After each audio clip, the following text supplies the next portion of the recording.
Alrighty, next game up on our film study, we are going to go the Steelers and Ravens, and obviously we're not watching, we'll watch one Steelers offensive drive, and that's going to be the overtime drive. Obviously we're not watching we're not going to endure any extra Steelers offense, Big Ben throwing that we don't have to. We already have to endure an entire full game, a playoff full game of Big Ben again, which we absolutely hate because the offense is so gosh dang garbage, folks. But this Steelers defense, folks, is why they are in the playoffs. These last 2 weeks winning games solely because of their defense, wrecking Baker Mayfield on Monday Night Football 2 weeks ago, and then allowing Tyler Huntley to do absolutely nothing in kind of the red zone. They let him work a little bit from the kind of like the 20 to the 30, but then they shut it down. Tyler Huntley, 141 passing yards, 72 rushing yards. Once again, nothing that great overall, but the Steelers defense deserves all of the credit. Mike Tomlin as well. Once again, Mike Tomlin keeping this team together, not allowing it to kind of get overblown with Big Ben's lack of passing. That was never really kind of a big story in the locker room that Mike Tomlin had to kind of like put out every single week. Obviously, we talked about the Big Ben struggles and the national media did, but that was never like wide receivers kind of actively speaking out and being like, man, Big Ben can't even throw the ball and I'm not even getting the ball. So Mike Tomlin keeping a tight ship there in Pittsburgh, given all the circumstances here offensively. And we know if you don't have an offense in this league, you're not going to win any games. So you got to move the ball offensively. That's why we need offensive-minded coaches at the head coaching position, and we really don't want defensive-minded head coaches at the head coaching position. And why Brian Flores, it may look like a really great hire for your team at the head coach, but the offense for the Dolphins was severely lacking. They were always put on the back burner because Brian Flores made the defense the main focal point, and that's not what this new age of NFL is, folks. These quarterbacks slinging it, Joe Burrow and Jamar Chase, that is the new generation of the NFL, and newsflash, they are not on the defensive side of the ball, obviously. So, we're going to focus on the Steelers defense here. We got a nice defensive highlight package here for the Steelers defense, and maybe we even name the Steelers defense. Did this Steelers defense pop off on the footage here that we have to name them? I've already got a name picked out for the Steelers defense if it comes to that, folks. We got the Walk of Fame defense for the Cowboys, the provocateur defense for the Patriots that have kind of lost their luster in the muster of that name over the last 5 weeks. So I think we're kind of taking the name away from the Patriots defense. They can maybe prove themselves this week in the playoffs and get that nickname back. But really, we've only got one defensive nickname that is active every single week, the Walk of Fame defense for the Dallas Cowboys. So we'll see if this Steelers defense earns a nickname heading into the playoffs, which would be the best thing about the Steelers team, the defensive nickname for the playoffs.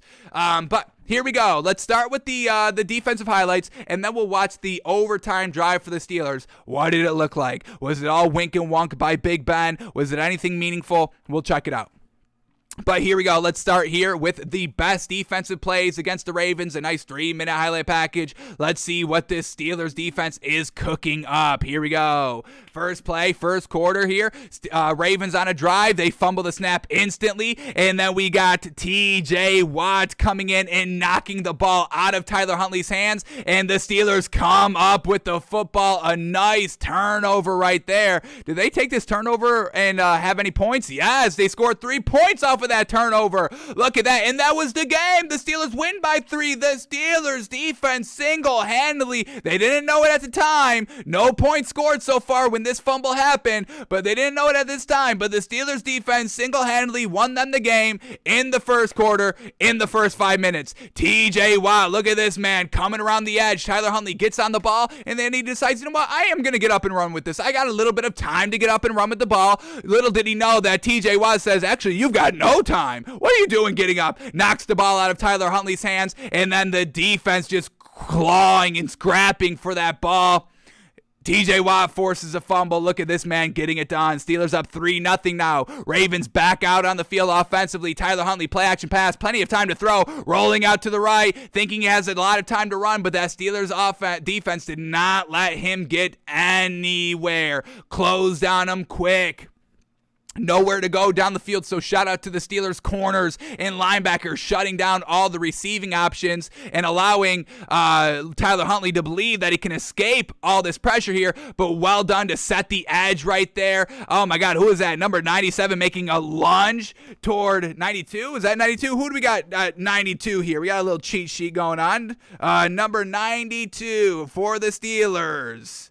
Don't have his name on here. Unfortunate. I got 93, 97, and 90. Unfortunate. No 92. But either way, part of the Steelers defense, absolutely fantastic. He gets roped into it. So they bring down Tyler Huntley on the sack. And then here we go. What an amazing interception right here. Tyler Huntley overthrows Mark Andrews by just a hair. By just a hair. This is a play that the Walk of Fame ball hawks on the Cowboys defense makes. Look at this. Oh my God. Laying horizontal on the ground to catch the interception, the overthrow by Tyler Huntley, and then he kind of dropped it a little bit. This one may have been a little controversial. I called it a catch live after the replay. He kind of traps the ball. Yeah, we'll see right here. So he goes down to the ground. We got Tremont Edmonds right here. Goes down to the ground to catch the ball, catches the ball, and then as he's going to get up, he's kind of got the ball trapped between his wrists, and as he's getting up, the ball kind of slips out from the grasp of his wrist, and it goes down and touches the ground, but he did have possession and control before that, so they count interception on the field, and I agree with the call. Unfortunately, the Steelers could not do anything with that interception offensively. Once again, the defense giving every opportunity for Big Ben to put up any type of points because they need all of the points that the defense kind of is trying to give them. You know, they only won by 3, and that was the 3 points that the defense gave them. So we know the Steelers offense struggles moving the ball and getting into nice scoring territory because they can't move the ball. So whenever the defense gives them any favorable position right here, the Steelers defense gave them the ball at their own 34-yard line, which isn't obviously the best starting field position, but it's better than the 25, a little bit of a 9-yard head start, if you will, and they still kind of squandered that. So defense, man, it's the thing that's kind of holding this Steelers team together. But let's keep it up here. What else do we got by this Steelers defense? Here we go. They hand off the ball, and it absolutely gets blown up, folks, like a 5, 6, 7-yard loss on just a standard handoff. A standard handoff in the entire Steelers defense is 5, 6, 7 yards in the backfield. We have 1, 2, 3, 4, 5 Steelers behind the line of scrimmage at the point of the tackle. That is absolutely group effort right there by the Steelers defense. Now we get the Steelers defense in the red zone. Ravens 1st and goal, knocking on the door. 28 seconds left in the first half, folks. Can the Steelers defense tighten up here? Here we go. They play action. Steelers defense comes around, and it's TJ Watt bringing down Tyler Huntley for the sack. Yes, sir. Not allowing the touchdown right before halftime. You gotta love it. TJ Watt, I believe this was the one that tied Michael Strahan's record. So fantastic. Obviously, he didn't even play in every game this season, and still broke the single season sacking record. How crazy is that? TJ Watt, and then the emotion. Yes, sir. Talk your shit. Celebrate. Absolutely. Now 3rd and goal in the red zone again. Tyler Huntley. Oh yeah, it's TJ Watt again, getting his hands up and batting the ball at the line, literally at the release point by Tyler Huntley.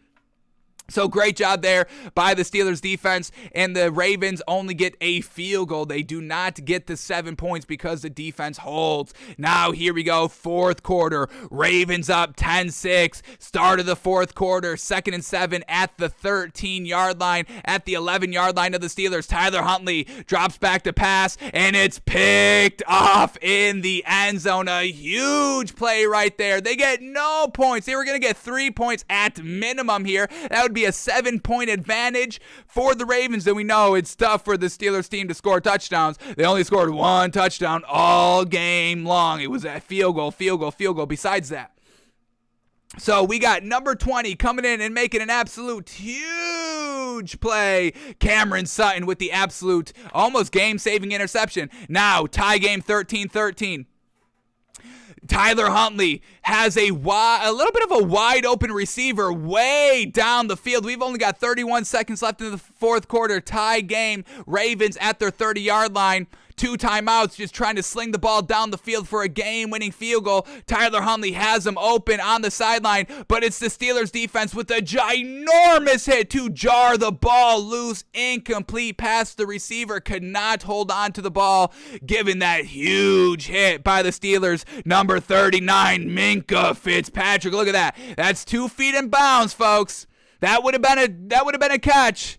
But Marquise Brown can't hold on to the ball because of the big hit. And once again, Marquise Brown, you must cut this man. He cannot get it done, folks. We talked about it when we broke down the game. But what do you have, like 7 targets?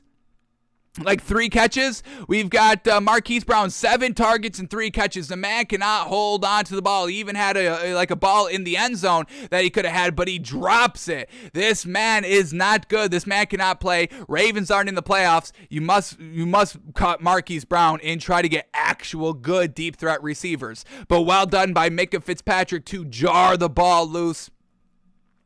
The Ravens would have had the ball like over midfield and all that. And we know Justin Tucker with that big leg potentially wins the game. So the Steelers defense, absolutely fantastic, big time plays. And have they earned a nickname? I think so, because we know this defense is literally single-handedly winning the game for the Steelers here. So the Steelers defense, new nickname, folks. They are, you ready? The Steelers defense is the Escorters. Yeah, escorting Big Ben to a potential walk-off Super Bowl ride off into the sunset like Peyton Manning did. The Escorter offense here by the Steelers defense. What do you guys think? The Escorters. Yeah? The Escorters, folks. Yeah? Get big on it, folks. It will pop off. The Escorters. Yes, sir. Alrighty. So the Steelers defense is really, really good. Now let's quickly watch this Steelers offense quickly. Can we? Actually, no. We might not be able to do this. All the plays aren't up here, and I forgot to time mark it on the actual big broadcast. So I guess we are just sticking with the Steelers defense here, which is, we'll watch a couple of plays here. Let's watch a couple of plays. All the plays that we can watch on this final drive. Let's just see what they look like right here quickly, if we can do that. Let's see if we can bring these plays up quickly. The All-22 was out for all of these plays except for the overtime plays, and we have seen that a little bit in a different matchup as well that went into overtime. They just kind of forgot to put the plays out there, and now they're making us sign in again. So, all right, we are going to cut this Steelers film study short, folks. We're not going to play around with it just for a garbage offense. What is that? All right.